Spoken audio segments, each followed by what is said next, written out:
Real life street stars. Back again.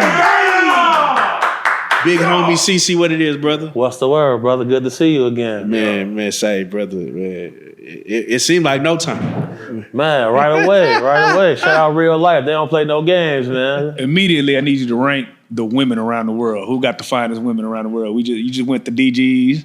You got to see some Texas flavor. Who got it, man? Top five. Now, me and Fast was talking about this yesterday because I was having a fantastic time. I do have a list.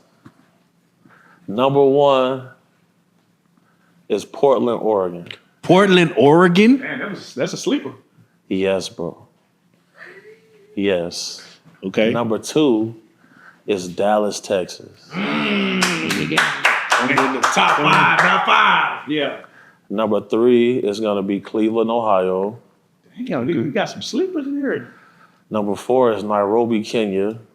Nairobi, Kenya. I can do. Number five is Chicago. There you go. Chicago? Now, me and you was we was talking about Vegas strip clubs, and you was like, man, you were like what isn't desire? What do you look for in a desirable strip club versus an undesirable? What are the things you like and don't like? Okay, so in Vegas, like all of the ladies got the same body. For sure. All of them. You feel me? So that get kind of lame. Yeah. And then bottle prices. For sure. So like, $250 really like my max on liquor when it comes to a bottle. And in Dallas, they show love on that. You feel me? Yeah. So that's cool. And in Portland, they do too. You feel me? In Vegas, they're gonna charge you $800 for a fifth of fake Hennessy. You feel me? Like, I gotta ask you about. You said Portland, Oregon. It ain't a lot of people. That don't sound like a destination vacation spot. What is it about Portland, Oregon that you just peep? so in Portland, Oregon, it's not segregated at all. Like all races of people kick it together at the same time. That's like Phoenix. That's how Phoenix was. And like, man, like you will say hi to a lady and she'll come kick it with you and she'll be a model. Like won't even say nothing about it. Like kick it with you to 5 a.m. like it's nothing. Like Also, they ain't stuck up. no, all races of ladies though. That's crazy. So man, they love Asian? Yes, for sure. What? For sure. Shout out Sandy. Shout out Sandy. All right, so we was talking. Let's kick it off with this, man. We were just talking about this election in general. Yes, sir. And you were saying if Trump loses, it's gonna be hell to pay in the streets. Right. Why do you say that? So in order to prepare for the future, you gotta always study history. So, January 6th, they stormed the Capitol building. People got Facts. killed. Facts. We've never seen that in this country since the Civil War era. They had to remove portions of our military because they said groups of men had became radicalized for the Trump campaign. So, when you're looking at Bible Belt area, that's where most of our soldiers come from. That's really patriots. And for the first time ever, we're really watching our government antagonize and target the white male populace. And that's spooky to me because that group of people prolific at pillaging, plundering, and taking over things. They can organize themselves better than any other race, so that's why they be in a position to be the dominant species, dominant race of humans.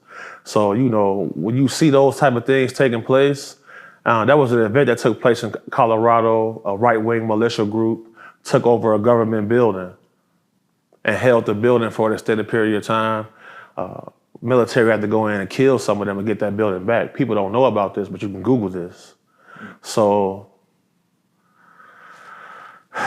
when you start seeing, it's my belief that if he loses this campaign, there's gonna be violent actions getting taken.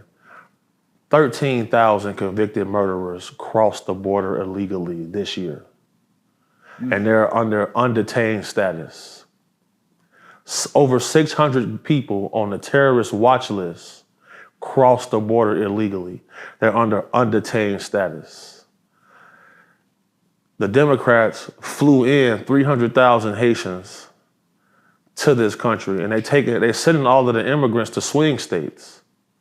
So if they passed a bill that makes them legal, now all of the red states turn blue. Elon Musk is giving Donald Trump $45 million a month for his campaign because of things like this taking place. So let me ask you this: what do you think is the percentage that he actually might win it? It's 90%. It's 90% chance right now. Damn. Even with Kamala, like invoking all the black power that policies for the black men. I don't know if you see. Unfortunately for Kamala has a white husband. That's true. She does have a white husband. So do you think that's the thing that's really doing damage to her campaign? For sure. And then you gotta look at it like, a lot of people are saying they don't want a woman as president. Even black women are saying this. Right. So you gotta look at those type of things, you feel me? And you know, she's a person I feel like personally is black when it's convenient. She said out her mouth, she's not gonna pass policies just for black people, but they pass policies just for Asian people. Right. So. All right, let me ask you this though. So let's play it out. All right. Let's play it out. Kamala, how do you say it? Kamala Harris. They be getting on her ass. I know. That's why I want to say it. No disrespect. She wins the election. Okay. Project the next 4 years on both sides. If she wins the election, in the first 6 months, we're gonna see domestic terrorist acts happen.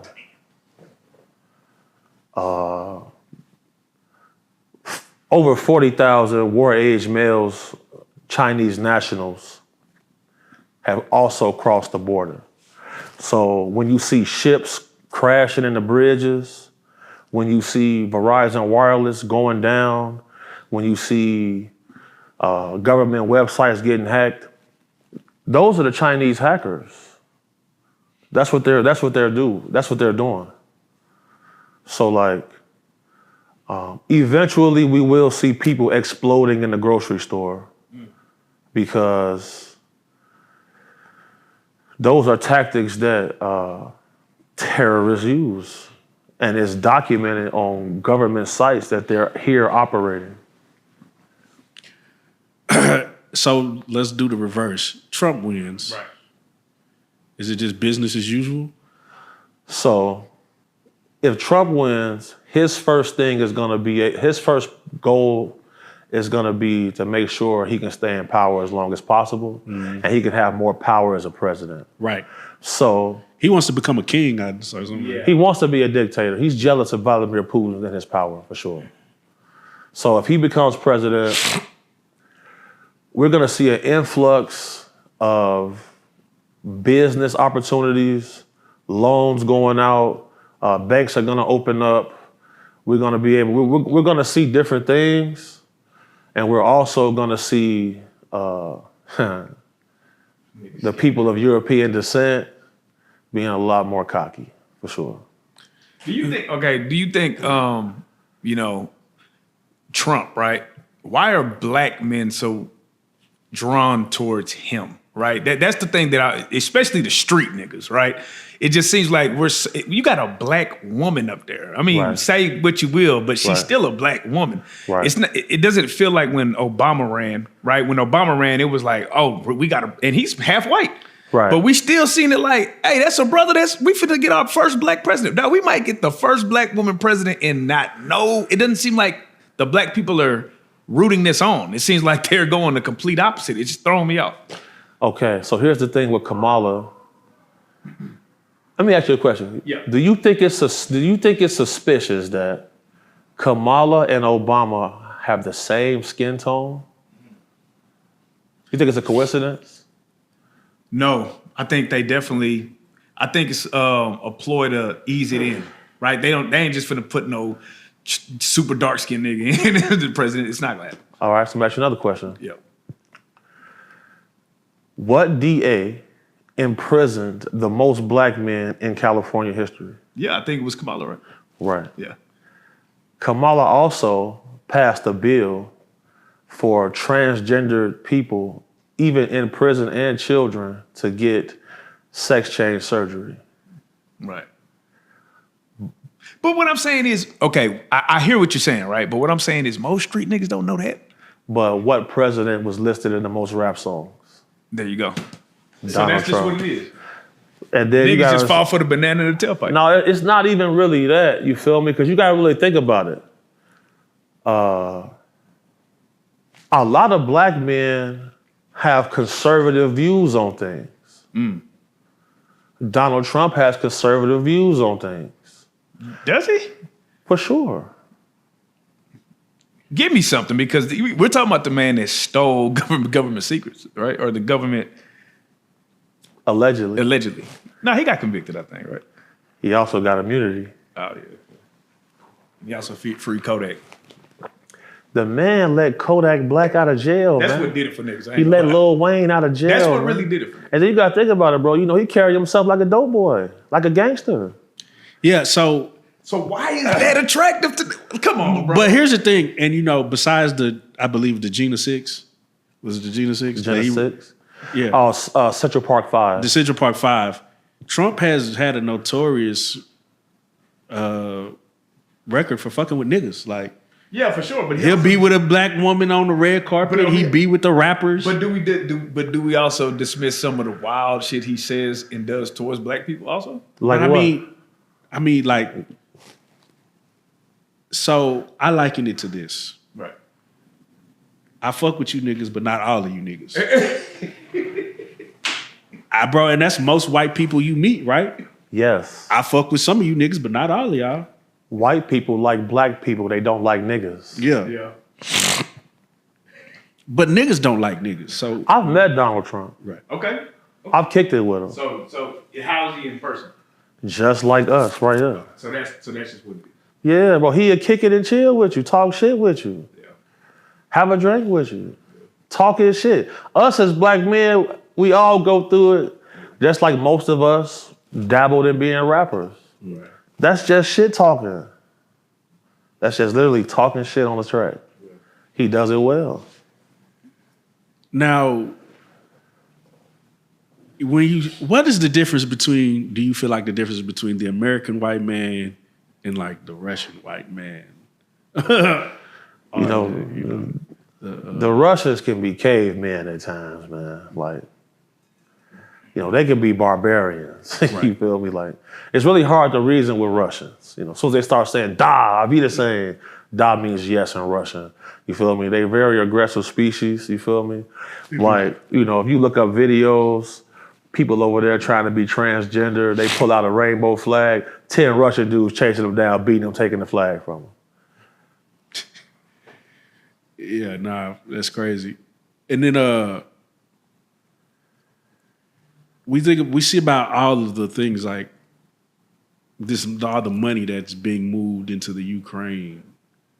I saw a post that said $1 billion was spent to financial aid to give financial aid relief.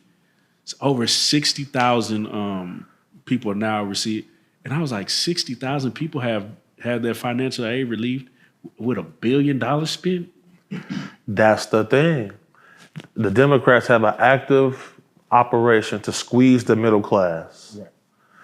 And Zelensky, the president of Ukraine's wife, bought a Bugatti last month and bought a super yacht for $60 million. It's a money laundering operation going on. So let's talk about the middle class for a minute, because I don't know if you're middle class, but I'm middle class. When that evaporates, if America allows the middle class to evaporate, what does that turn America into? So that's a good question. I feel like ever since COVID, a lot of the middle class decided they wanted to be entrepreneurs and a lot of them did not go back to work. That's a fact. That's so a fact. them bringing the influx of migrants is to replace that group of people. That's the whole plan. That's it in a nutshell right there. No Diddy. He said no Diddy. No Diddy. Speaking of Diddy, man. Now, what I was gonna say, man. You from Chi-Town, man. You from Chicago. You know what I'm saying? And Chicago is one of the, if not the most deadliest place on planet Earth. I want to ask you, as a black man, you sitting up here, you made it out of that. Right. Obviously, you know what I'm saying? And Barely. I know barely. Can you, from your perspective, we seeing headlines today where you see the people that try to put a hit on Quando Rondo, all 5 of them go down. You see the people that with Big Duck, they all go down, OTF. Can you speak from your perspective, what is it about Chicago that makes it like that? Okay. So my personal point of view is, Chicago is the birthplace of, you got the St. Valentine's Day Massacre. Explain that. What is this that? right here tatted on my arm, the Tommy gun. They call it the Chicago typewriter. It's the home of Al Capone, Jeff Fort, Larry Hoover. It's a place where it's a segregated city as well. So everybody don't get along. When you say everybody, we talking about black, white, different races of people. Gotcha. All don't get along. So you got Chinatown, you got Little Mexico, you got where the Puerto Ricans is at. It's areas on the south side where it's only white people that live there, but you wouldn't really know until that you was there. So is it dangerous in them hoods too? Like if for you sure, was black, yeah, okay, for sure, So for you sure, don't play it. for sure. And in Chicago, if you blow your horn at somebody in traffic, you better be ready to shoot it out. Nobody is about to reason with you. The smallest things is gonna turn into violence. And the internet is making things more prominent now, but it's been like this since I was a kid. So when we see academics highlighted, he's not exaggerating none of that shit. That's really how it is. No, that's no exaggeration. Yeah. That's how it's going down. For sure. Because in Chicago, it's murder over money.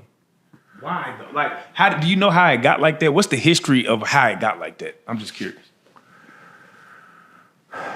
Did it all start from the Tuka? Because when you see the documentaries, right, they always go all the way back to the Tuka killing. It seems like that's what they always put as their starting point. But I know that probably ain't the real starting point. No, it's not the real starting point. So you got to think about it like this. Jeff Fort, the founder of the Black Peace Stones, right. He had a viral clip where he said to the police, there won't be no killing without killing. He said this to the police. He had teamed up with Muammar Gaddafi, and they had a plan to shoot down a commercial airplane. Damn. What weaponry? They had one of them? Those in the city, bro. Yeah. Was it Rondo number 9 shit? Yeah, I'm getting chills talking about it. Those in the city, bro. So, hold on, wait. I want you to continue. So they had plans to shoot down the commercial? Yeah. So that was the plan, and that's what got him on the radar. He in ADX Florence right now, no contact. In Chicago, if you got a group, you better be militant, man. Because Chicago is a hub for several cartels, like the Twins, who that was a direct pipeline to El Chapo and the Sinaloa cartel. A lot of things lead to Chicago. You got the Yakuza operating there. You got the Triads operating there. The Yakuza? Yeah, for sure. They operate in there. Yeah, you go to Chinatown, bro, you see some spooky guys, bro. But sure. The crazy part is that part is never highlighted. We never hear about none of that. We only hear about the black. Yeah, because hip-hop culture is the biggest business in the world. It's the biggest culture in the world. It's the biggest in the world. So we still on the starting point of where the violence. So okay, you still taking us through that. So The violence was already going on before the whole Chief Keef, all that shit. Yeah. It was going on before that. Some, let's say me and you, we in Chinatown, we get into it with some Yakuza niggas. How does that look for us? What does that look like? Do we lose? Because every time I see like some niggas go up against anybody else but some niggas, it's like niggas just automatically take the L. Here's the thing. So like a Yakuza guy, you're not gonna be able to identify him unless most Yakuza guys, when they dress, you can't see their sleeves or nothing. You can't see they dress to the sleeve. Right. You can't see anything like that. So like you gotta look at certain things. Like the reason I'ma know if someone's Yakuza or part of a triad or something like that, like you gotta look at their fingertips. If you see a guy with a missing fingertip, he operating underneath that act. Right. And they don't believe in poison in their own community. For sure. You feel me? Like so they're not gonna sell drugs in their community. So why didn't the blacks adopt that same ideology then? Here's the thing. So you don't see project buildings full of Chinese people. Right. And then you gotta look at it. All of the leadership for all of the street gangs in Chicago got removed. You used to have to get permission to kill somebody. You feel me? So once the organization was removed and the leadership was removed, their plan backfired. Because in every other country, they have task force for things they call blood feuds. Blood feuds is a big thing. Every other country, they have task force for blood feuds. They'll negotiate with groups of guys to keep things smooth. They didn't want to do that in Chicago, and it backfired. Because I'm here, I know exactly what you're talking about. Yes, sir. Because it's not so much that you would remove a leader from the street. You would go and have a sit down with them and say, "Hey, y'all got too much going on. We need that to." I mean, I used to watch the show Chicago PD. Okay. And I don't know if it's anything like, but oh boy, I forget his name. He wouldn't go arrest you. He wouldn't go arrest the gang leader. He pull up. He's like, "Hey, so y'all, one of your dudes shot a little girl over here on the other side. I need something done about that." Yeah, I didn't mean to cut you off. Go ahead, bro. Sorry. But no, I mean, and in the show they would do something with the dude, and it would just go back to business as usual. Right.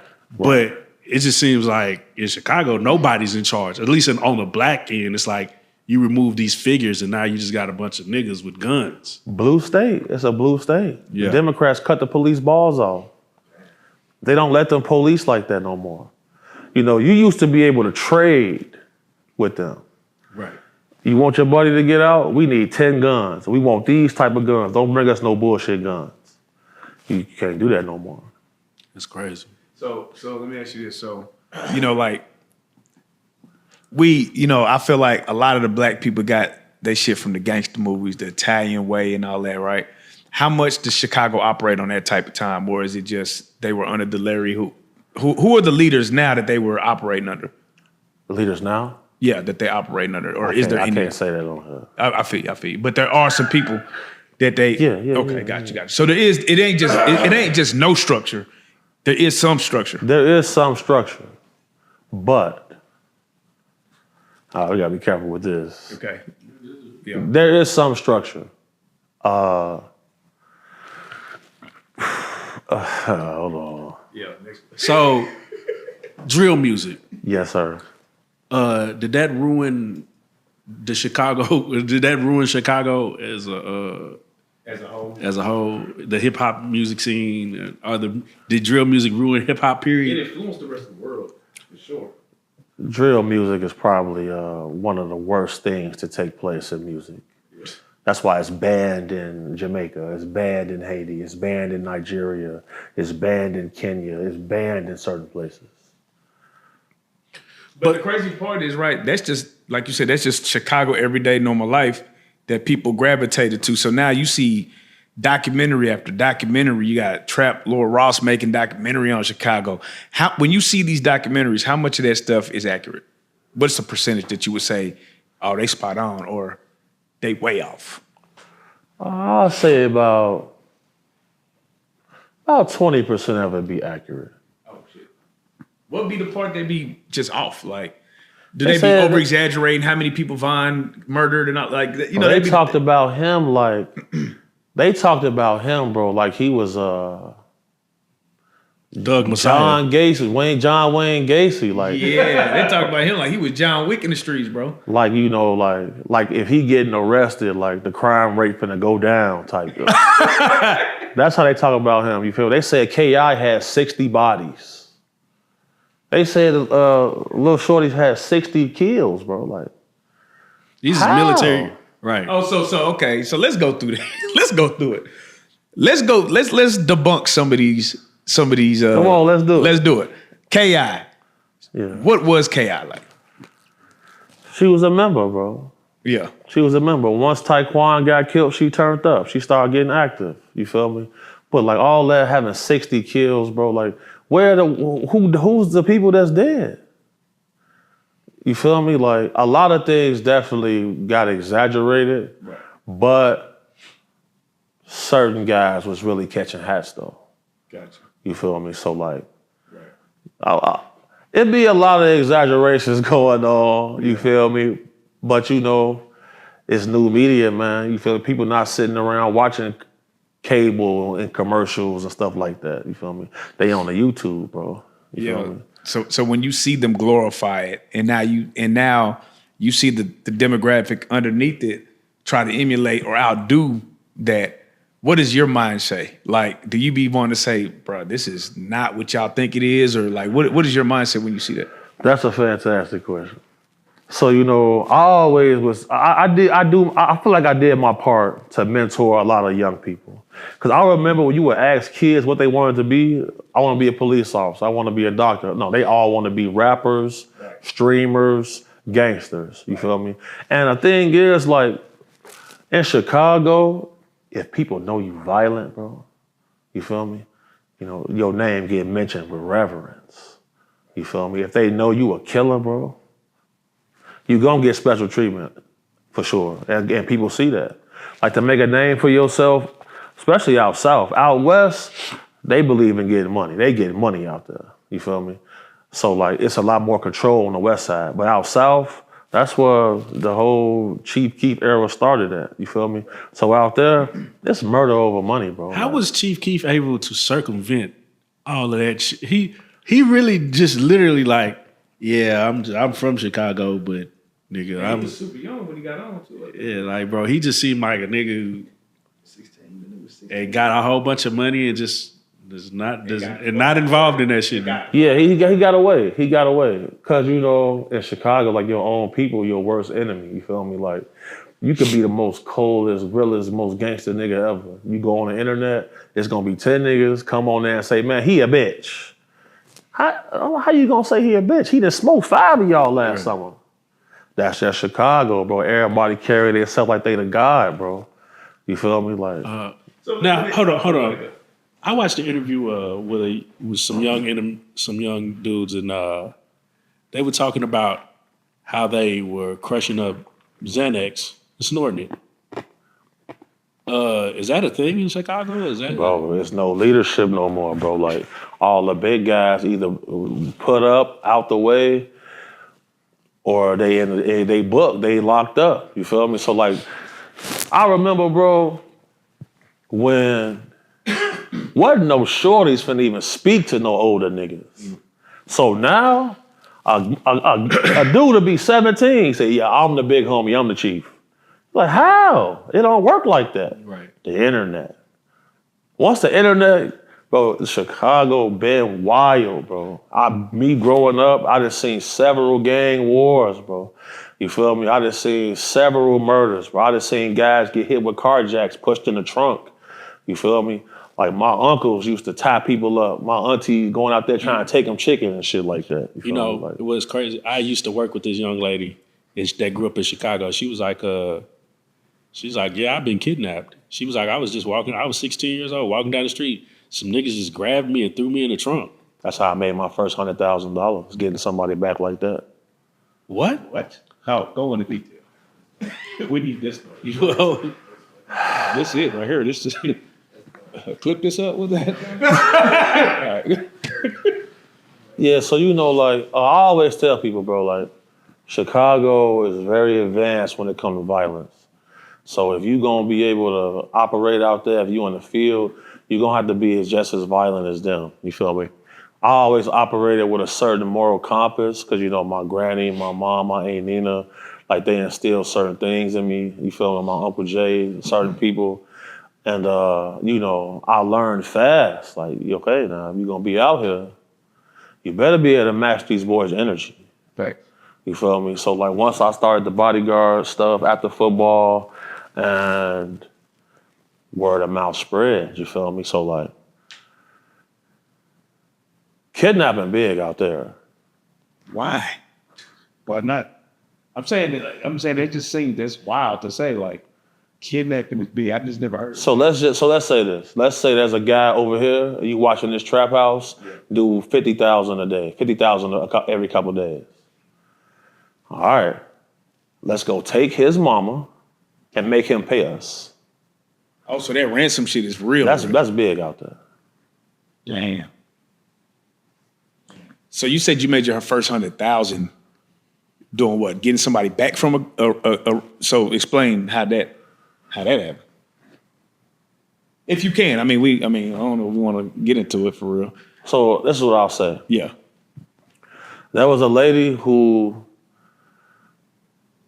was running an operation for some guys that was in jail. So in Chicago, you used to be able to call on three-way. You should be able to call from jail, and then the person you call can call other people on three-way.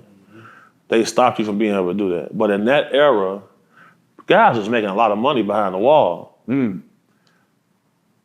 Some money she was responsible for came up missing. And some people in her family are an affluent family, and they had a lot of money. The problem is, though, there's something called proof of life. So once I got involved, I said, we got to get a proof of life. When the proof of life was sent, it was a precarious photo because she was face down, ass up, right? And somebody in her family was enraged by that. And he came with a bag of money and said, look, get my baby back as fast as possible.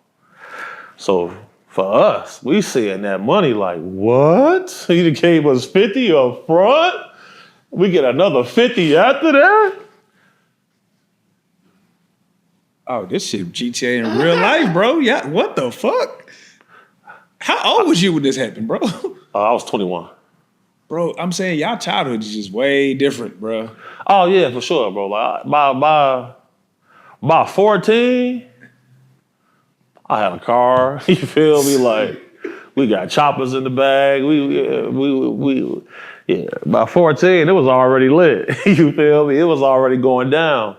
So like, I never said this on camera, but it's gonna be some motherfuckers mad. Fuck them. Yeah. But we got that 50. We was able to put together. We was able to put it together to make sure we. Right. Yeah. Right. A couple people got the sledgehammer to the nuts and shit like that. I need a shot now. Yeah. Yeah. This is sponsored by. There we go.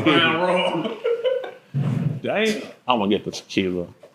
This is what they meant when they said my life is a movie. And it's not on Tubi. That's why I got a movie coming out. Oh God. Oh yeah, I'll send you the clip. Damn. Now it makes sense why Chicago niggas Yeah. over here. Yeah, I'm good. You okay? Yeah, sometimes I have like little seizures from fucking concussions, but like, Oh shit, awesome. Like football shit. yeah. And Damn. need some more? Oh no, I'm good. I was cause there's some more details to that. I'm just trying to make. gotta get into too much detail. I just That was good enough. we just nigga. we just stumbled okay. upon some shit. And I was like, nigga, Yeah. my brain. See, I direct shit, so my brain, I'm seeing it. I'm like, God damn. Yeah, we had to play crazy with them, like, so you know. This is off the record, right? I'm just asking. I'm saying because we got the cameras going, so I don't know. Yeah, that's what I was just thinking right there. I'm saying, yeah. Yeah. Okay, so you know, we had to play crazy with them, like, you know, if you take somebody, so if you take somebody, in order to make them want to give that person back, you got to take something from them. Sure. I'm not gonna say What we took. what was took, Right. but some things got took, and the negotiation started from right then and there. Oh, that's Because I was going to ask about you about you see FYBJ Maine and Lil Durk on a mission to kind of bridge the gap on the peace thing. How much are you buying into that? Do you think it's a real thing? And obviously, hopefully it's a good thing because it's, we do need peace. But do you think it could actually work in Chicago? No, Why is that? too much blood been shed, bro. And the thing with it is, like, Dirk he not linking up with somebody who took lives from his side. He linking up with a comedian. Yeah, I was just saying, what is Wasn't he done people? wasn't it what is FBG, right? What not FBG? You from Chicago? Yeah, FBG man. Wasn't he? FYBJ, man. FY. Yeah, what is he? I don't know. Was he a gangster? Like he got cereal? I'm really trying to hone in on was he a street guy that now he's being funny? He was a street guy. He wanted the BDs, though. Yeah. You feel me? But, like, he was on ducking them side. Yeah. So, like, he used to be with the shit. Like he not no hoe or nothing. You feel me? Even Yeah, right no, I'm now, you push up on him, he'll hurt your ass. You know what I'm saying? Right. But, like, the fact that he was just a rapper and a person who was pretty much a victim from the other side, Right. he able to work with Dirk. You feel me? They definitely serious though. You feel me? They definitely really trying to push peace and change certain things because, bro, when the feds come, bro, it should have chill down your back, bro. But bro, when the feds come, bro, it's a different vibe, bro. Like when they start getting involved, and then like they freezing bank accounts. You feel me? They got you on 24-hour surveillance. When certain things like that happen, guys will go through great lengths to prevent that RICO, man. What is a sign that you know that the feds are on your trail? Like I've heard niggas say the feds on my trail right now, whoop de whoop or whatever. They send you a letter. Are you what? Yeah. Huh? Oh wait, take us through that. So what you talking about? This is what a RICO, or this is just when they on you? When the feds are investigating you, they send you a letter and tell you you're under investigation. Wouldn't that be a sign to just start? Start chilling, or is it too late by the time? The problem is, bro, you feel me? Like, guys will say, damn, the feds on me. I need to make as much as I can right now before they come.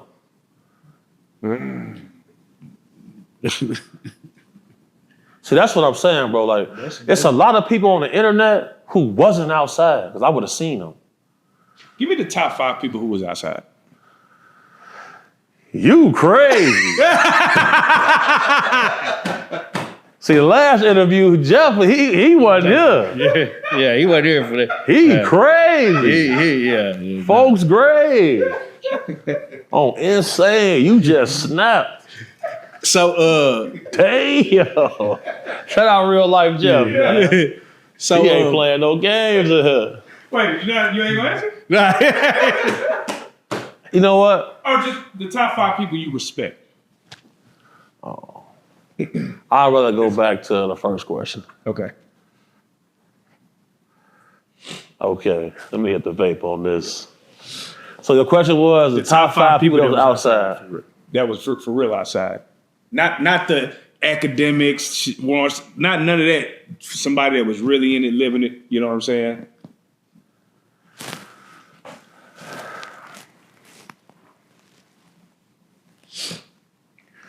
Okay.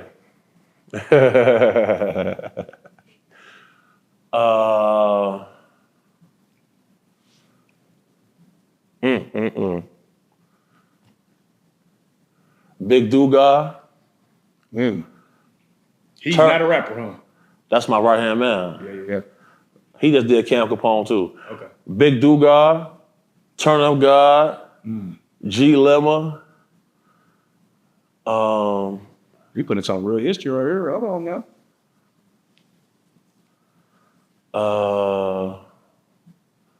051 Melly. And yeah,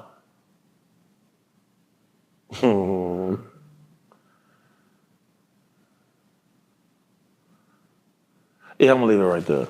So was any of the artists, And myself, oh no. for sure, was any of the artists, you know how they always say, the artists sometimes are the front men for the real street cats. Were there any artists that were actually respected on that level? Bump J, Sly Polaroid. Hold on, my bad, pardon me. I'll repeat that. Bump J, Sly Polaroid, Shawty Foe. Man, that boy names. I ain't never heard these names. You never heard of Shawty Foe? No, I'm saying like a lot of people don't. Oh, okay. You know what I'm saying? Yeah. Give them they Yeah, Bump J, Sly Polaroid, Shorty Foe, and What about LEP? LEP Bogus Boys. Shout out Mooney and shout out G Count. Yeah. The funny thing is that you mentioned them. I did security for them before.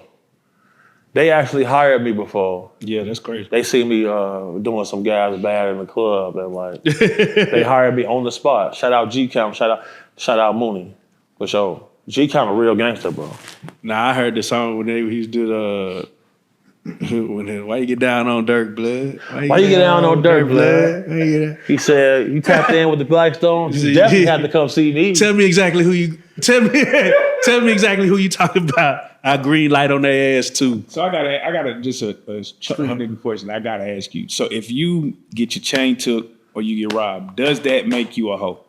Because people, it always seems like whenever somebody's trying to discredit somebody, that's the first thing that they go to. Oh, nigga, you got your shit took. Yeah, or da. So how do you look at that? So here's the thing with that, like, we didn't got back plenty chains and watches. I was just gonna ask, have you ever had to get a rapper's chain back? Yeah, hell yeah. Plenty time. We stopped doing it though because, like, you know, we come to find out, like, man, you just paid us to get a fake chain back? Ooh. Because if you're a rapper, if you look at history, when a rapper chain get took, they fall down. Yes. Trill, Sammy, Shy Glizzy, like Young Buck. When you see that, once that chain get took as a rapper, but if you a real guy in the street, like we all know, if you really ran the streets, anything can happen to anybody. And if you a nigga who get money, you finna get that shit up. You feel me? We'll check on that later. Unless, then you got some guys though, that you gonna have to kill them. Right. So you gotta keep that in mind. Like some guys, you gonna have to kill them for that shit. You feel me? But how do you look at it personally? How does a nigga in your position take that? Like, I look at it as an opportunity. I'm saying, do you look at that person like less than because you got your shit snatched, or just see part of the guy? That's a good question. So this is my point of view on it, right? If you're not moving tactical, and if you don't have respect for your environment, and you allow people to push up on you, and if you can't protect what you're wearing, you don't deserve that shit. You shouldn't have it on. But for me, I see it as an opportunity because like soon as I hear something got took, I'm like, oh yeah, I'm reaching out immediately. What happened? So what you willing to pay to get it back? I'm calling fast because like me and the guys, we love that type of shit. Cause we tapped in, you feel me? Like, and then we know like which pawn shops melt gold. Yeah. You feel me? We know which jewelers. We know which jewelers melt. Like if we know who got the machine that they store, they can melt it on the spot. Yeah. So like, if you tapped in with the city, you know, like, all right, if it got took in Calumet City, all right, call Neil. Cause Neil, he finna melt it down immediately. You feel me? And then, so that's really how that go, bro. You feel me?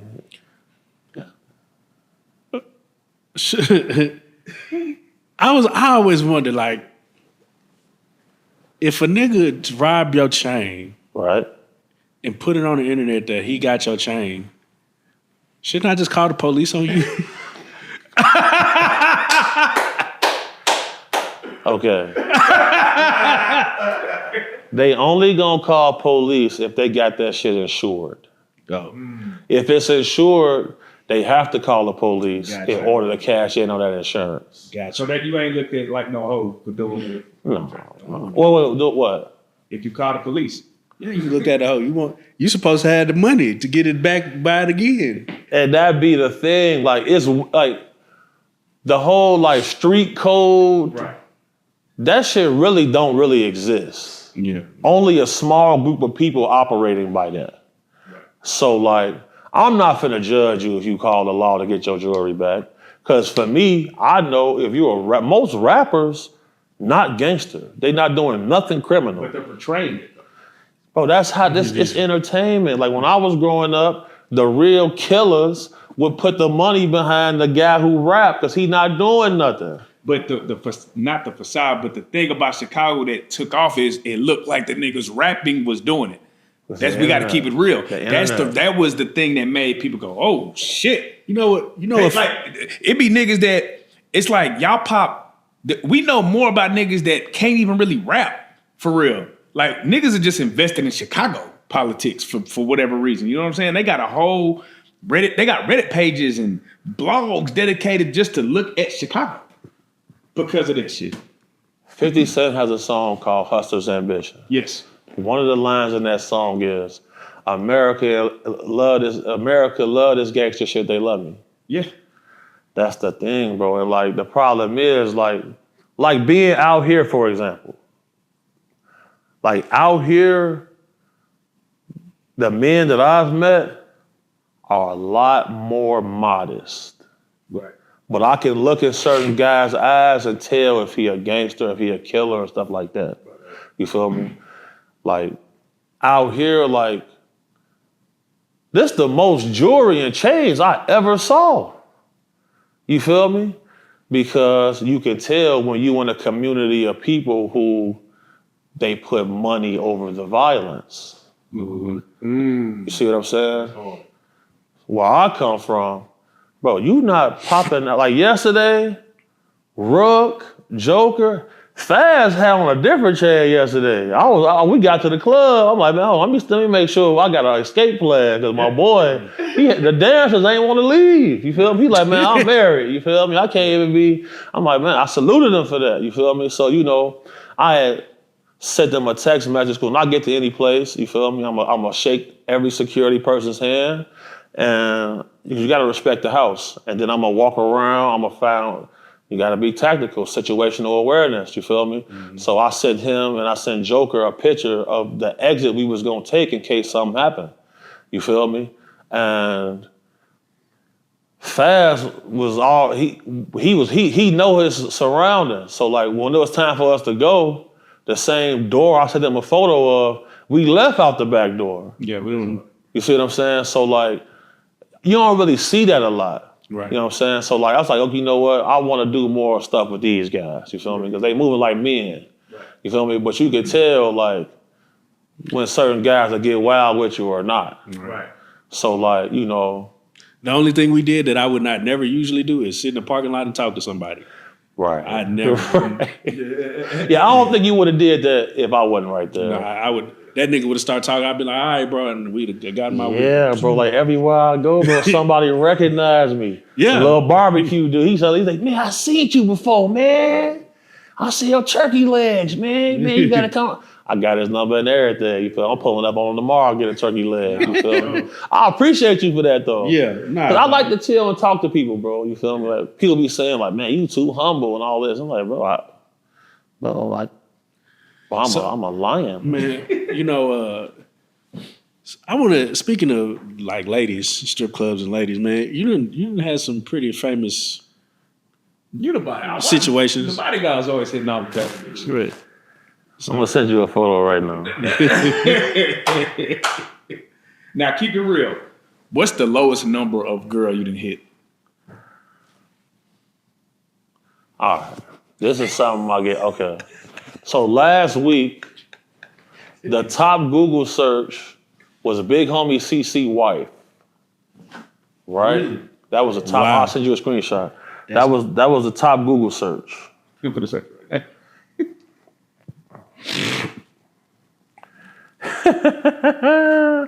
The lowest number. Now, here's the thing, bro. I'm gonna say something. Anybody who know me, they know this.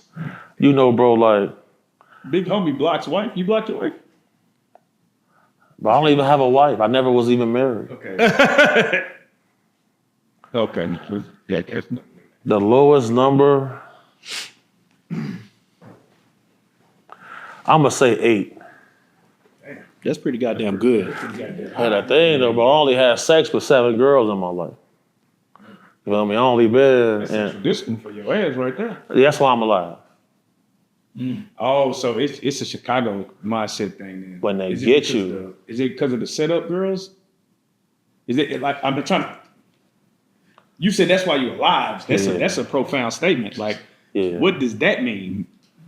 You equated only having 7 sexual partners to that's why you're alive. Yeah. So yeah. explain that. I'm just, as a man. So if you're in the field that I'm in, you automatically know when they get you, it's either over money or a female. Deep. That's the only. If you a man operating at a certain level, that's the only time they can get you. And I've been a person who come get people, bro. You feel me? Right. And there's rules to the game. I've had close homies, girlfriends get murdered with them. Damn. I've seen the worst parts of society. I've seen the underbelly of the world. And, I always operated, bro, no women, no kids. In my line of work, my lifestyle, I didn't have real powerful enemies, bro. I was always real secretive about my sister, my mom, my aunts, and stuff like that. I've had several bounties on my life, bro. I seen my own blood leave my body several times. I still got people who want to kill me. You feel me? Like, just last week, one of my DURK called me and said, hey, bro, such and such trying to get your low when you come to Chicago, bro. And it's like, you got to move real mysteriously, bro, because, like, if they gonna get you, bro, girls is finna get their hair done, bro. They finna get them nails done. They going shopping. They posting pictures. And I was like, man, I'm involved in too much. So, I went through periods in my life where I would go celibate. You feel me? The longest time I went celibate was like 2 years. And then, when you bodyguarding guys with flexible income, like, I done been bodyguard, I've been protecting people. I done seen guys spend $100,000 in the Hermes store on their girl. And then 2 months later, they hitting me up, bro, loan me 20, bro, about this going on. They done spent it on chasing females. I said, I'm only gonna talk to the girls who like me. I'm not finna go talk to the lady I like, because the lady I like, If she don't like you, bro, you gotta go through all type of hoops to get her to deal with you. And the first time you make a mistake, she gonna treat you bad. I had insight, you feel me? Like, most of the times when dudes will hire me, it's to look important to get girls. Keith, smile at these chicks right here. Keith, go talk to them. Kill her. Go get. Think about it like this. When you go get a car, you put rims and paint and all of that, you never really see it. It's for other people to see. Yeah. You feel me? And like the modern females, you feel me? They can't really tell who have money.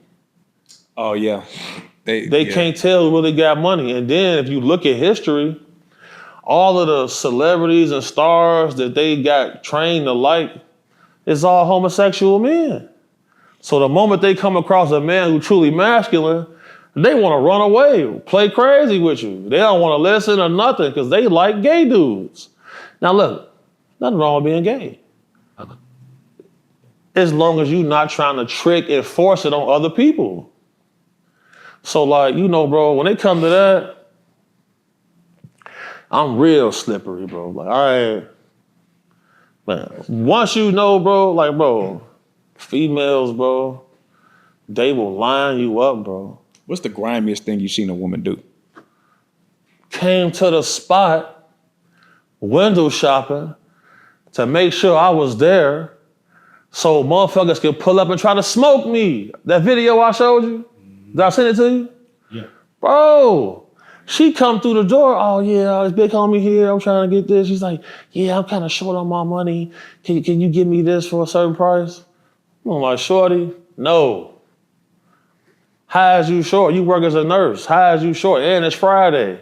I know you not short. Motherfucker not trying to, them motherfucker collecting on Friday. Ain't trying to give out no What? goddamn loan. About 3 hours later, motherfucker come to the door. Dun, dun, dun, dun, dun. We looking on the little camera. He got his gun out, but he trying to tuck it behind his back. He know what happened. Oh, bro, pop this dumb ass phone. Hey. I didn't say females do. Rest in peace, LaPrentice Cujo. Look this up. His name, LaPrentice Cujo. This my homie Stunner, one of the clique members. This his cousin. Horny man. He ended up in a trunk with another nigga. They showed up to kick it with old girl. When they got there, niggas pop out, boom. Kidnapping, get in this trunk. Tell your people to send that money. They ain't send the money, they smoked them. LAPRENTIS Cujo. With a K or CUDJO. Oh. Damn. So that right there shaped how you move and operate with women. So is there a point, like for instance, right? Anybody in your position, let's say you're a bodyguard, you meet somebody and you feeling her. How do you approach that situation? I'm not gonna approach it at all. Oh, so you project.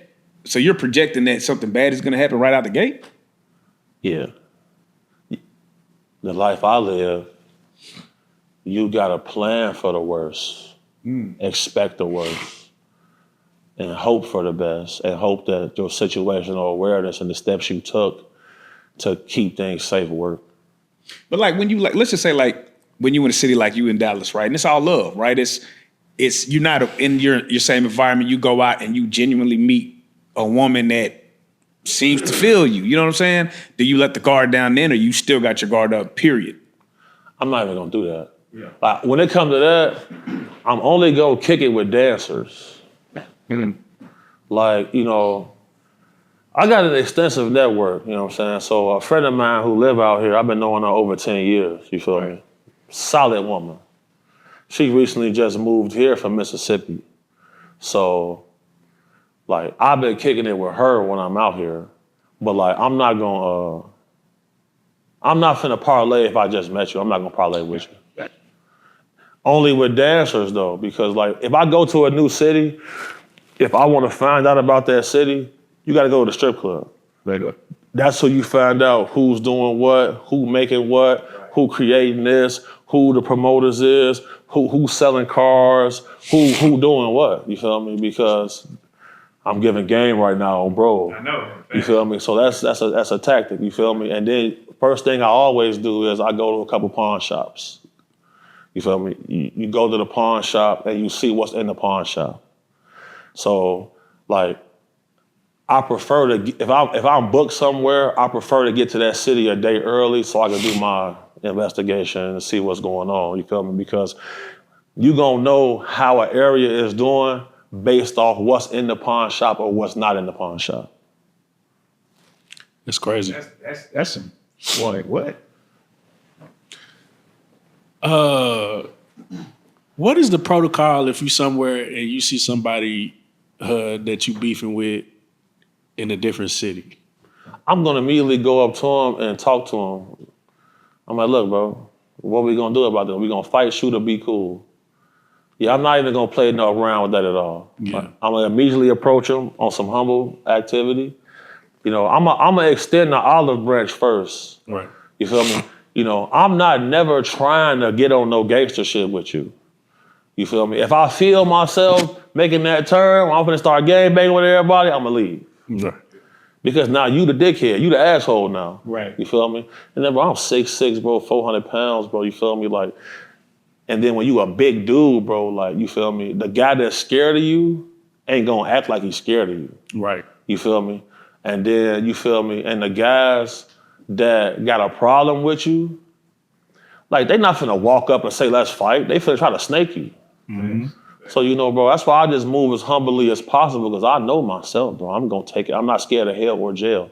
You feel me? So, like, you know, I wouldn't have been able to succeed in this business if I wasn't crazy. You feel me? Like, but now that you're a little bit older, do you ever just sit back and be like, damn, bro, we like really take life for granted how we lived? You know what I mean? Like, you got all these kids dying so young. I mean, it's crazy when now that I just look at it and I be like, man, this nigga died at, how old was Tuka? 13, 14, 15 or some shit?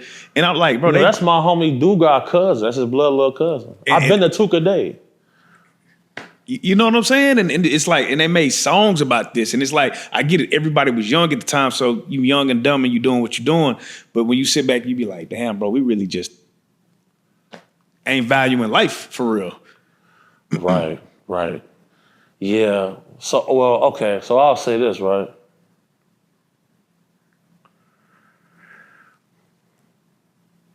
As a man, you know if I gotta take a chance today. Right. You know what I'm saying? But, you know, I always got on bulletproof, like this right here, this bulletproof t-shirt. You feel me? I wear it so much, like the elastic and shit, but this shit, like, this could take a 9. You feel me? I always got this on, you feel me? Like, people see me in the pool, why you got that on? They don't even know. They don't even know it's bulletproof. You know what I'm saying? Yeah. You know, like. You should start your own line of bulletproof t-shirts. That'd be crazy.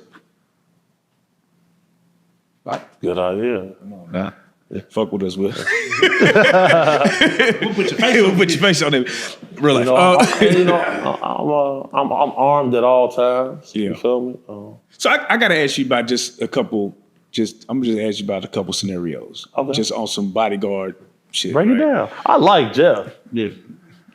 But I see how y'all dynamic is. Yeah. I want to talk to everybody together. Man, we should do a podcast episode. Yeah, nah, for sure. Shout out Cam Capone. I got a out 2-year podcast deal with Cam Capone. Shout out Cam Capone, man. So, like, you know, I talked to him about, he spoke highly of this platform of y'all. Yeah, because I know he definitely reached out at one time, like when we did a, Cam I was forget big, who, bro. what interview we did. I think it was Mo 3. Yeah, it was a Mo 3 interview. And then he got Mo 3. And it's like, you know, he at the time, he was way bigger than us. You know what I'm saying? So, But you know the thing is, bro, he like, show love. I feel like Cam Capone is he a humble guy, bro. Yeah. You feel me? But he in the Maybach right now. That's, yes, sir. I'm taking him out for dinner next month. Yeah. I'm taking for a steak dinner, bro. Cause like he really, Man, he opened the door for me. You feel me? And then like he didn't hate on nobody. Like he told me who to reach out to for my next few interviews. First for people he said was y'all. That's hard. Shout out Cam Capone, man. Shout out Cam Capone, my boy. We got to get him up here, Shout out man. Rialto City. Man, for real. So I want to ask you about this, right? The young Dolph, 100 shots. His car got shot up 100 times? Right? And it was 100 shots was fired. 100 shots was fired. He had the bulletproof car. As a bodyguard, how would you tell your client to handle that scenario? Or how would you handle that scenario if you was in that scenario?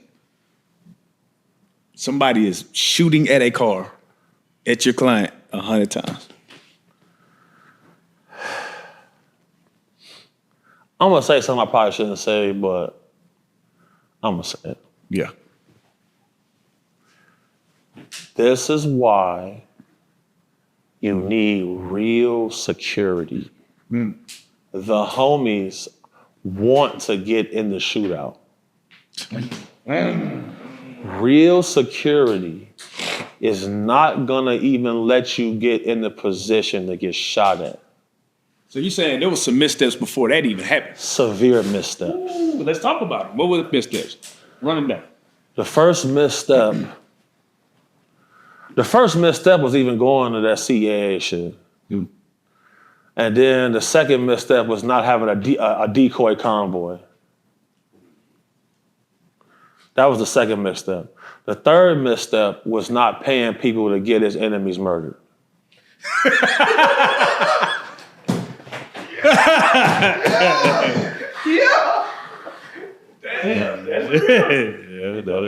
Bro, street guys, men, period, only respect danger, bro. Yeah. That's it. I met Dolph. I knew Dolph. We had a show in Cleveland, 2016.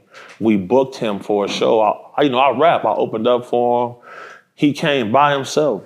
Black Navigator, driver. Came, kicked it with everybody, mingled with everybody. Came, did the show, rocked out.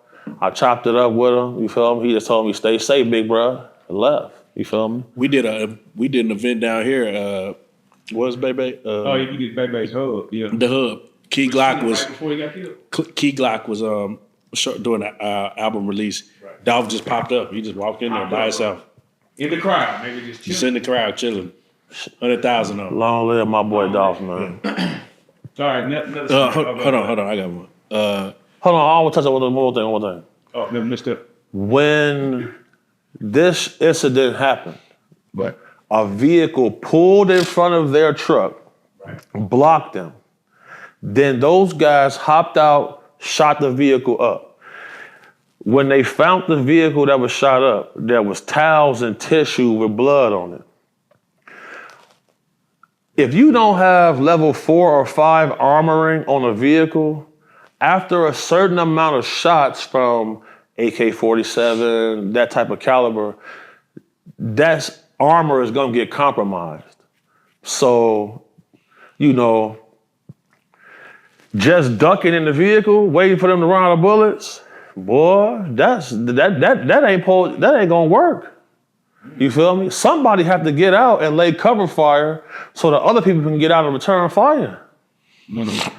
And my job is to go toward the shots. That's what I signed up for. If I'm finna charge you $5,000 for 2 days, I'll come help you with the shootout and help you with the kid at the football field. You feel me? That's right. So, do you prefer for your clients to have their own firearm? Hell no. Cause bro, I done been in situations before where the client didn't want me to be armed, but he got a gun. Why? So we get to the club, rest in peace Monty Sims. Yeah. We get to the club, now there's a person who gave me a Range Rover. He paying me $1,000 a day. Anything I want, he making sure I get it. But he did not want me to be armed because he know he a piece of garbage. He gonna eventually try you when he get a chance. Right. he want to have the ups on you. Yeah. We get to the club, he started shit with motherfuckers, and he said, I got my boy with me, you ain't gonna do shit. They looking like, what? There's 6 of us, we finna do some shit. That's the thing, bro. Like I'm not walking around like I'm fucking invincible, bro. Yeah, you feel me? I'm not ducking shit. But bro, look, I can't fight no 6 grown men, bro. I just had a little fight with a little 5'3", 5'5" Chinese dude. I couldn't even grab him. He leg sweeping niggas. Jumped and kneed me in the ribs. Pissed me off. I couldn't even grab fool. I'm like, damn. And he wasn't he followed us outside. Still ready to get to. He pointed at me like, telling me to come stand in front of him. I'm like, man, hell no, you got it. I'm not finna like, this the thing, bro, like, strategy is everything, bro. Like, situational awareness is everything, bro. Like, you don't get this far, and I got scars, bro. Like this shit fake. I lost my teeth. I still got scar tissue in my lip. My lip skin always getting broke. This nostril blocked. Like I got several injuries. I got a skin graft right here. You feel me? Permanent scar on my forehead, getting my head busted. I've been stabbed. I've been hit by a car before. I done had over 300 stitches in my life. You feel me? But you know, it's like I ain't finna be walking around like I'm hurt and shit. You feel me? Don't nobody get no fuck. I'm a black man, bro. You feel me? Nobody, the only person who give a fuck is your mama and your loved ones, bro. You feel me? So like, you know, if you ain't no monster in this game, bro, go be a plumber or something, because you're gonna die. Oh no. I got catastrophic life insurance, bro.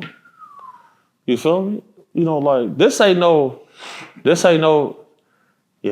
easy job, bro. You feel me? Like, how do you maintain? You like you said, it's tough to deal with the women, and that's usually a nigga's go-to. It don't seem like you do drugs or heavy drugs. If anything, you drink a little bit, but like, how do you wind down, you know what I'm saying? Like, do you talk to anybody? Like, how do you get through it? That's a lot to take on, bro. You know, bro, I accepted this is a lonely path. And I used to think it wasn't worth it, and it was never really gonna pay off. But like now, bro, I'm lit, bro. Like little ladies walk up and hug me like all the time. Like people thank me for the things I've done. Like I'm getting my flowers now. You feel me? Like the amount of love and support I get shocked me, bro. Like you look in the comments, like if somebody say something crazy about me, it's 4 or 5 people defending me. You feel me? Like a lot of victims of abuse in my inbox telling me like them watching me gave them strength.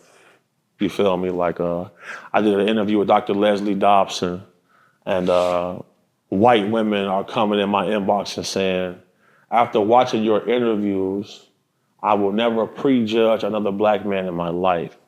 Yeah. Like stuff like that, that's profound, bro. That's influential to me, bro. And like, you know,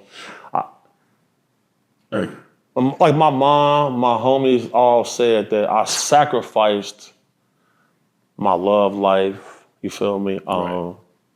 Like my little brother, shout out my boy Rigger, man. He always tell people like, yeah, like my brother sold parts of himself that made him a normal person. You know what I'm saying? So like that's why like now I'm a lot kinder to people. You know, I've apologized to a lot of people in my family. Cause bro, I was I got savage tatted on my face, bro. Like I used to tell like my little homies, like, bro, you niggas got on coats, man, y'all soft as hell. They like, nigga, it's 5 degrees. We soft for having on a coat? Being crazy, you know what I'm saying? So like, you know. But going viral, right? And I want to talk about that for a second because I always wondered about this, right? You being from the streets, you know what I'm saying? Yeah. A lot of niggas from the streets look at interviews like an interrogation, or they look at it like just not a part of the game. You know what I'm saying? So now you going viral, right? And there's a lot of people that know you strictly from that. What is the difference for you? You know what I mean? Like you didn't rap, you didn't did it all, but you went viral. You went crazy. You're going crazy on it now. What does that do for you, if anything? So let me say this. When guys say interview, yo, fast, I just sent you something. When guys say an interview is like being in an interrogation room, I instantly know they never been in a white room. Right. They never been in the homicide room. I've been down there 9 times. You feel me? I instantly know, like, bro, you a rapper, bro. You an entertainer, bro. Because, like, this is nothing like interrogation. Right.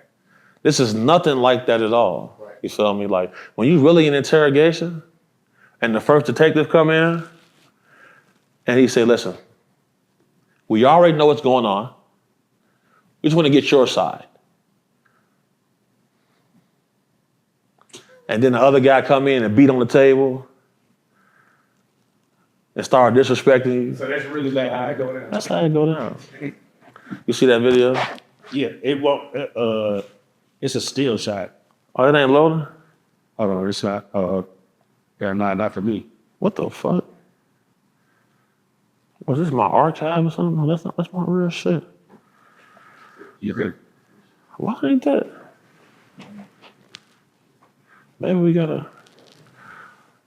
Well, when that load, you will see. Like, I went viral before, and everywhere I went, motherfuckers swarming me and shit. You feel me? For being in a shootout and 3 people died. Like, nobody cared that people died. They just wanted to talk to the person who was shooting the gun. Like, the world is wild, bro. You feel me? It's wild. Like, So what should you do in an interrogation?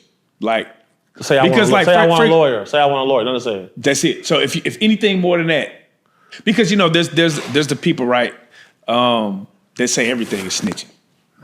They weren't doing nothing. Yeah, they say everything is snitching. Like, oh, you even talk to the cop, you snitched. So what is your definition? Like there's so many definitions that they put out there, right? Let's take the gunner situation, right? Is that normal? What he did normal? Is it snitching? Is it not snitching? Like, there's so many mixed messages on this stuff. Like, If you take a plea deal, you have to admit to what you did. so taking a plea deal snitching. That's not snitching. Oh, okay. So then Snitching is when 2 people go on a mission. yeah. They get arrested. One of them tells on the other person. Snitching is when somebody agrees to become an informant. The old lady in the window calling the police on the guys outside, that's not snitching. Taking a plea deal is not snitching. In order to take a plea, you have to admit what you did wrong to get the plea. That's not snitching. The only reason they said he was snitching is because the DA leaked the video of him admitting that YSL was a gang. Right. DAs ain't supposed to do that because the FBI don't record. So what do you think the end game was? You think they tried to purposely embarrass him? For sure. Thug coming home though. Let's talk about that. Why do you think he's coming home? Because I'm starting to see mistrial. They offered him a plea deal today. He rejected it. They changed judges. Again? This is a new judge. The first judge locked up the lawyer. Yes, I seen Come that. on, bro. And then, like, well, I didn't been at murder trials. How does it go? Because the shit I'm watching is a mess. Bro, if you go, These lawyers are a mess, bro. if you sign up to testify and you go up there and you don't, you get contempt of court. You get locked up. They didn't lock Woody up, and he up there cracking jokes, acting a fool. That's what I'm saying. I don't understand it. Like, what is happening? Like, bro, we are seeing some of the worst lawyers in trials we've ever seen. It's clout. Fannie wanna be Kamala Harris. So she gotta get a big fish in order to get elected as a senator in order to go to the presidential campaign. But if this It's don't clout. work, doesn't this backfire if they don't convict them? I think it's already back. They got her so much wrapped up in so much shit. Fucking Bro, other lawyers. this is the problem. And I tell people this all the time. I'm taking my shades off for this. I tell people this all the time. She decided to go after Donald Trump. Yeah, she fucked up. Yeah. Bro, when you dealing with people that's billionaires and all they close friends is billionaires, you in a game now you not prepared for. You just not. I've been to Billionaires Row, bro. I've been on a boat that was $200 million. Basketball court. We took a helicopter to the boat, man. I'm like, man, this is some wild shit. We took the helicopter, landed on the boat, and I'm in shock. I'm like, what? And they not, dude looking at his phone the whole time. I'm like, damn, look at this. It's normal to him. You going after somebody who his family tree got their hands on Nikola Tesla's files. Trump's family got the Nikola Tesla files. We finna go viral right here. I love y'all. Come on, hey, click this up. Okay. So, since we were on the subject of bodyguarding, and you spoke on it a little bit earlier, Trump is getting shot at everywhere he fucking go. Everywhere. And we have never seen this ever. And it's jab. No, I mean, I'm glad you said that. I mean, no. Wait. Let's talk Why about did you? Why are you guys? You know what's so crazy? They got a movie coming out about the dude not being a shooter. So I'm like, damn, bro, y'all just played in our face and then made a movie about it. Well, I knew it, but Everybody knew it, but I'm saying in history books, that's not what's real. Not everybody though, bro. I mean, you assume because somebody came out and shot the nigga before he even went to talk. Before he was whacked when he walked out of prison, should have alerted people like, oh, this is not. Us as black men oftentimes be knowing when the fix is in. But we question ourselves because everybody else can't see it. Yeah. That's something the elite guys got to stop doing. Yeah. So the real question is, was it the government or mafia? Or both? So look, man. Oh shit. I tend to believe it's mafia. Because I ain't gonna lie, like, watching the whole Trump shit, right? It made me realize the news is more powerful than the government. Because I'm like, damn, you think the government is smart, but then you realize, man, the government ain't that damn smart, bro. We damn near turned into a third world country overnight with the COVID shit. But that news,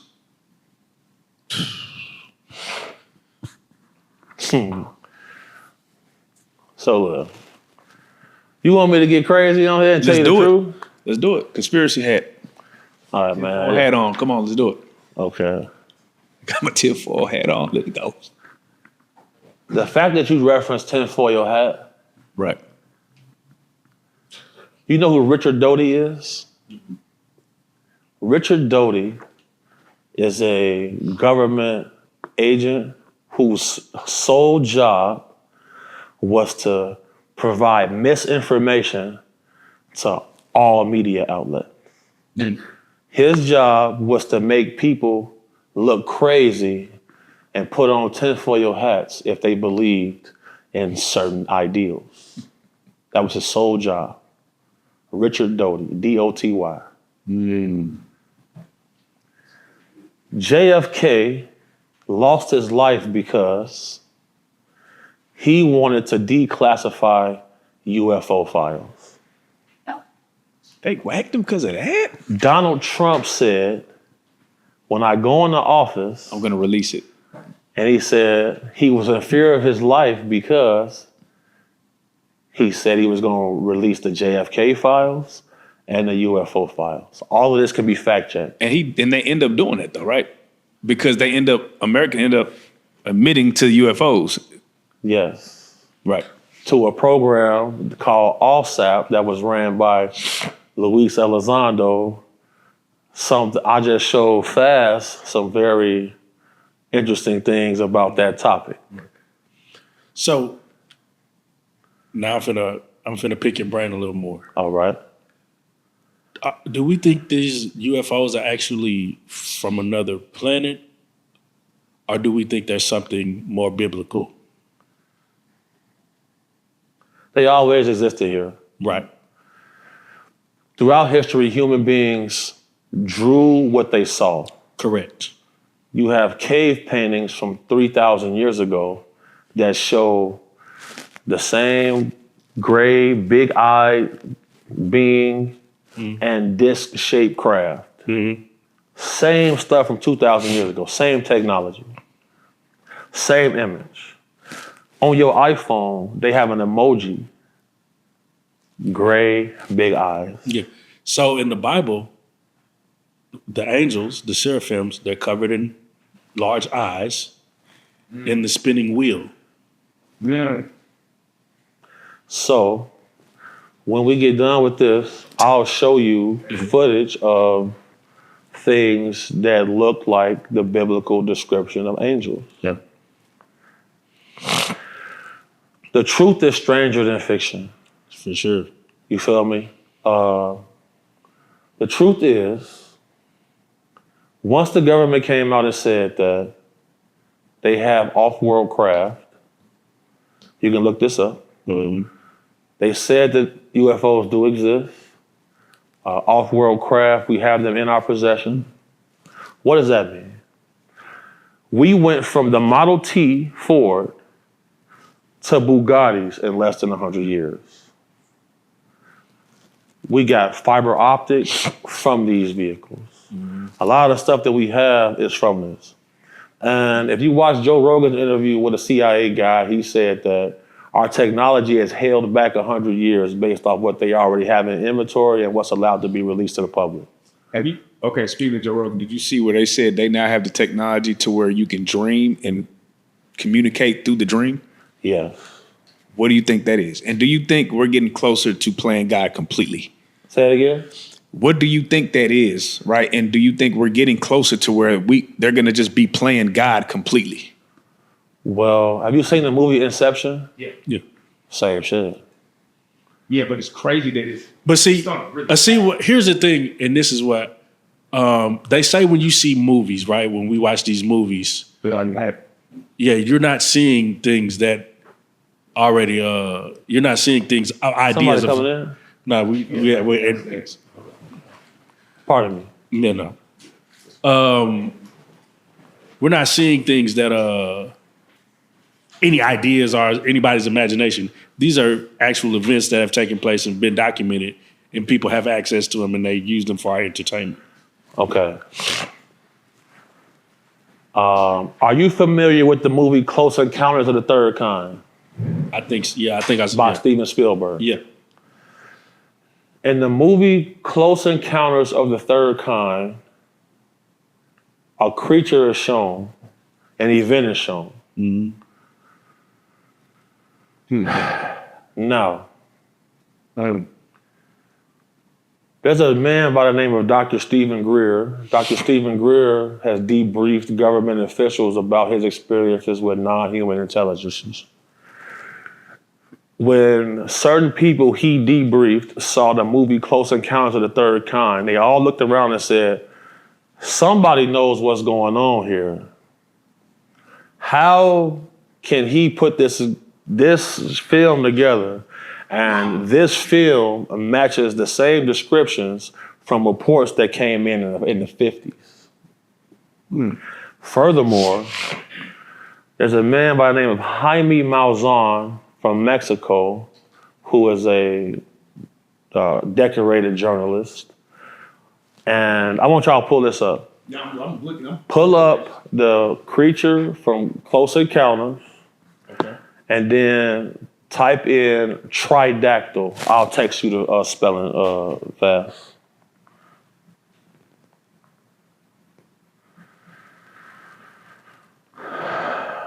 It's going down right now. Shout out to this articulate, well-read man that well-read black man that we have on the couch. Don't judge a book by its cover. Thank you. Jaime Maussan is a journalist and an investigator. Oh, yeah. All right, so you see that? Yeah. Now type in the word, you see that? Yeah. Now type in tridactyl. I just sent the word to Fab. We need to have the hood nigga spelling bee. Tridactyl. And I'm gonna spell it B champion. T-R. That nigga be in there, yeah, bitch, I got the tridactyl. Yeah. Spelling bee champion, man. What's the biggest word? Type in tridactyl alien. Tridactyl alien. Matter of fact, I'm gonna just send you a Patreon link from my Patreon. Find me on Patreon, bighomie.cc. Big homie CC. Oh, so you get into this shit like this? I'm locked in if that's what we on. Yeah, so you know, we on I this. didn't blew up in the UFO community because some of the information that I put out, and then Do people notice about you? You know, I kept all this a secret. Are you going? Is this going to be on part of your podcast? This type of shit I want to start. Yeah. That's sure. hard. Yeah. I'm looking for some people to do this podcast with. That's fly. All right, so I'm about to send you gentlemen a link right now. Now, the creature in the movie, and what I'm about to send you right now, fast. I'm gonna send it to y'all on Instagram right now. OD and Jeff. So for those, you know, what are we explaining right now? So what I'm about to explain is, because Fast had mentioned the correlation between movies and real life. And I'm showing y'all a direct connection to what Fast just said to confirm his point that he feels like what people show at movies is like part of the truth. Good. All right, OD, you got that on Instagram? Yeah. Jeff, you get it? Instagram. I just got it. Yep. So the link I sent you is a presentation made by several PhDs and university scientists that have confirmed that these bodies that they found in Peru match the same description for the creature in Close Encounters of the Third Kind. They verified that these were living beings on the planet. They have part reptilian DNA, part human DNA, and part other DNA that's not in the biological tree. This has been fact. It is proven facts. Man, there's a lot to touch on in that. That's immense. We're not alone, but we're not the only species. For sure. And that right there, what I just sent you, Proves that. scientific proof. But if you say part reptile, then are you saying that humans mated with reptiles to create this? Or are you saying that it's just from, like Dion is asking, is this from a different planet? Right, so here's the thing, right? When it comes to DNA. Or is it from under the ocean? Oh, there it goes. Right, so here's the thing, right? When it comes to DNA, us as humans, we share 98% of the same DNA with chimpanzees. But we're not chimpanzees.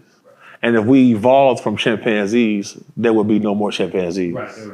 See what I'm saying? And then like some of the DNA in a banana is some of the same DNA we got in our body.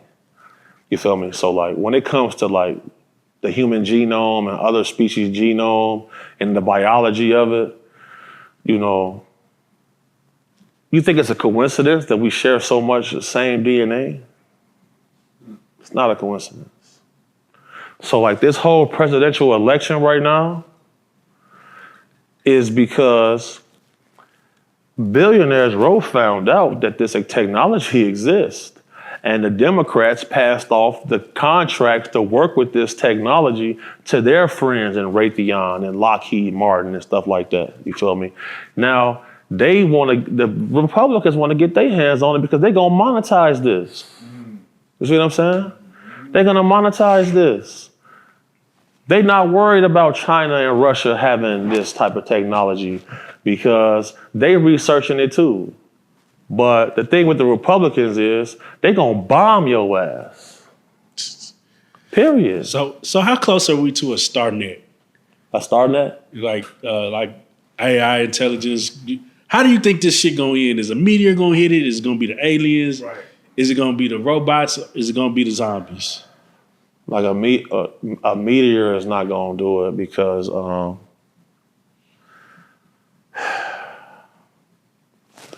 take a sip on this. He said a meteor's not gonna do it.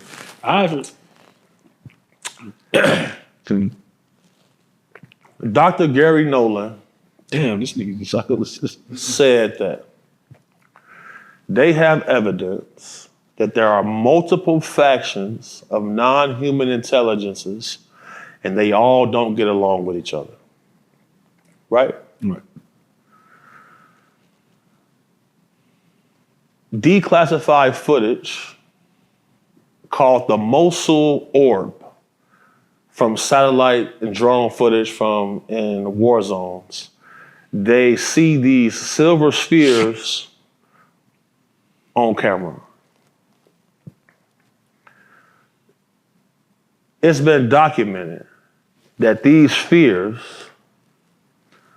go into outer space and change the trajectory of asteroids. Oh wow. There's a gentleman by the name of Patrick Jackson.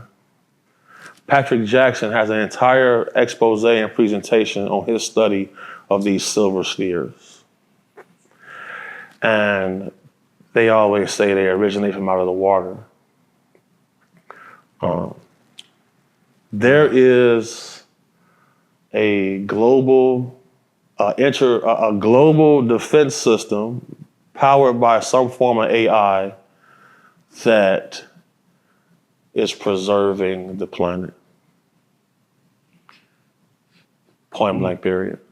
So you don't ever think this bitch gonna get hit with no solar flare or nothing like that? Well, in the Obama administration, they passed a bill to prepare cities and states for a potential solar flare, for sure. That's wild. Solar flares do exist. For sure. And That's gonna be it. here's the thing, like people always say like the end of the world, but we still here. The planet's been here for millions of years. Yeah. I don't think we'll see it. I'm just. And then, like if you just look at history, like after every cataclysm, writing starts to pop up. Right. After every cataclysm, Ice Age, previously before that, every flood, every religion have a flood story. Writing continues to pop up. You feel me? Like, to me, the end of the world is our sun going supernova and frying us. Until that happens, the Earth not going nowhere, bro. Like, there's somebody who is monitoring and preserving the Earth, bro. There's a different species that's. I don't even really believe that everybody is a flesh and blood human being because it's been documented that the U.S. government ran studies to make sure everybody that was in government was a flesh and blood human. Robert Bigelow has a company called Bigelow Aerospace, and he's a tech billionaire. His company did studies. He said out of his mouth that they walk among us. Man. Yeah, man, this is too much knowledge. Let me ask you, I just gotta ask before you, man, what are some of the things that you tap in, read for you to acquire some of this knowledge that you get? For those people out there that want to know more about these type of things. Some of the things I read? Yeah, some of the things, because obviously you're well read, right? I mean, these are things that you're reeling out information that people don't probably readily know. You putting people on game. So I'm trying to, for those who want to get put on game, what are some of the things that you tapped in, documentaries or whatever it is that you listen to, look at for you to get put on some of this game? Okay, so there's a book called Dominion by a gentleman named Whitley Strieber. There's a book called Imminent by Luis Elizondo. There's a presentation by an ex-CIA agent called John Ramirez. He has a presentation on YouTube. And then there's a gentleman named John D'Souza, who's a retired FBI agent who pretty much ran the X-Files program for the FBI. You know, I've been researching this since I was a child. You know, I didn't put in my 10,000 hours on this. You feel me? Like, Man, it's just crazy, man. What made you even be interested in these type of, because you know this is not, you know, it's very taboo, the information. right. You know, what made you just take an interest in it? Being from a Chicago, As a black man, as a black young nigga from the streets. So I was blessed to have a real mother, a good mama. You feel me? And my mom was a school teacher. I had showed signs as a kid of like having like violent tendencies. So she would keep me occupied, right? But I had an experience as a kid where I seen something flying in the sky. And, you know, if you study aviation, you know, the Wright brothers, you know, they took a certain path to get their plane to fly. And then if you study aerospace, I was a physics major at first when I went to college. So if you study aerospace, you know, in order to get a rocket to go into the air, you need thousands of pounds of jet fuel and a very powerful motor, right? Engine. Mm-hmm. I seen something that was flying without any of that. That intrigued me. So I went to go research. And I went to go research expecting to find that there was some sort of technology that somebody was operating, but it wasn't like that. You feel me? It was non-human in the literature that I was studying. Right. So how often do you come across information that either scares you or you wish you didn't know it? Yeah, but I don't really sleep at night. You feel me? I discover new stuff all the time. Yeah, actually. You feel me? I discover new stuff all the time. Another reason why, you know, I never had children. You know, I shied away from like having a bunch of relationships because, you know, womanizing is a wealthy man's sport, right? Right. And You respect it? do I respect it? Yeah. Well, you know, as long as your hobby isn't oppressing somebody else, I'm cool with it. That's really what it be for people. You know what I'm saying? So what do you think is the thing about men with wealth and just having multiple women or never being satisfied with the women that they have? Well, if you study history, every ruler, every king, every man in power always had a harem. If you study history, every dictator, ruler, king always had a harem. Yeah. You feel me? Like, it's just historical. Right. So like, I don't really even, you know, I just wanted to make sure I didn't have those type of traits and weaknesses, you feel me? Right. Because, you know, I didn't want to be put in certain categories or go through some of the things I seen guys like that go through. Right. So that's really what it be. That's what's up.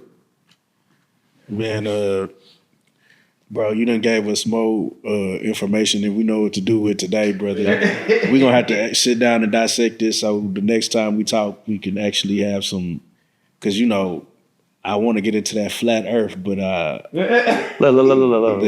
We can solve that right now. Okay. If you take a telescope and look into the sky, every planet and star you see is round. Yeah, for sure. If the earth was flat, when you see a rainbow, it would just go straight across. Yeah. It wouldn't be in an arc. It wouldn't be a spear. Nobody ever broke it out like that. Yeah. And if you study longitudinal lines eventually curve off, but they don't stay straight. Yeah, no, bro, there's several dudes who explain it just like that. Nobody just cares. Nobody cares. So what people don't know is, right, when I was like in 5th grade, I took an IQ test, and then they made me take it again. And then... That's disrespectful, bro. And then the FBI came to my school, and then in 5th grade, I ended up getting taken out that school, and I ended up taking college courses at Lewis University in 5th grade. So my IQ test, my score was 172. Yeah. And they thought the school faked it at first. Right. So we would take it again, and my second was like 170, something like that. Oh, nigga, you need to be put. So do you ever just feel like and I know I know I just gotta ask this question. When they put you in this box of yes, you're a street nigga, we get that, right? But nigga, you got a whole nother side you can tap into. Do you ever feel like, damn, people just keep putting me in this one little box where nigga, I got this much, bro? You got some of the most out of a lot of the people that came over here. You got some shit to talk about. Thank you. Or do you feel like that because they know that you have this knowledge, they made a box for you? And do you feel like because you're smart, you was able to outsmart a lot of these street niggas? Right. I'm glad you said that. So what I realized was I put myself in that street nigga box. Yeah. Because what I learned is, I'll repeat this part.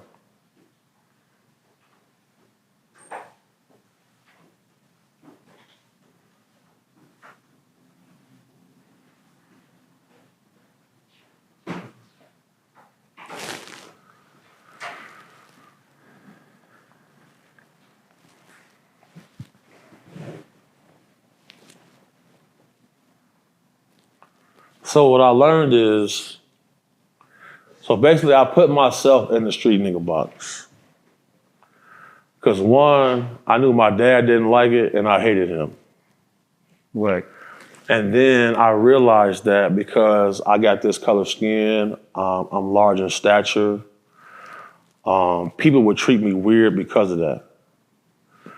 And I realized that throughout history, whenever black men came to the forefront with their crusade or showed any part of superiority in this country, they got massacred.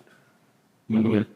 From Huey P. Newton to Martin Luther King to Malcolm X, all of those great men got massacred in this country. And I would always see guys doing brilliant things, like even in the street. And like their need to have acknowledgement is what led to their downfall. So if you watch American Gangster with Frank Lucas, you know, nobody was on his heels until he showed up to that boxing match with that fur coat on. Mm-hmm. So I just told myself, yeah, I'm not gonna be the guy in the fur coat. And to operate in the street is much less competition, you feel me? I won a spelling bee before, and when I won the spelling bee, I said, man, it's some very bright people from all over the country here. You know, I like going to the strip club, you feel me? I like having guns, you feel me? I like doing certain things. Duality, brother. So, you know, like, I'm gonna keep certain things in myself a secret. Because but people don't know, they can't hate on. Amen.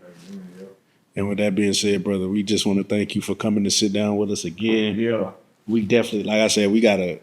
Me and Jeff gonna go. We got a whole conspiracy podcast. I mean, the whole conspiracy pod. We got to do. Yeah, we got because nigga, we got some shit. Is it a conspiracy if there's facts? Because conspiring is a crime. So I don't know. With that being said, big homie CC, man, thank you for coming to sit down with us again. You are a real life street star.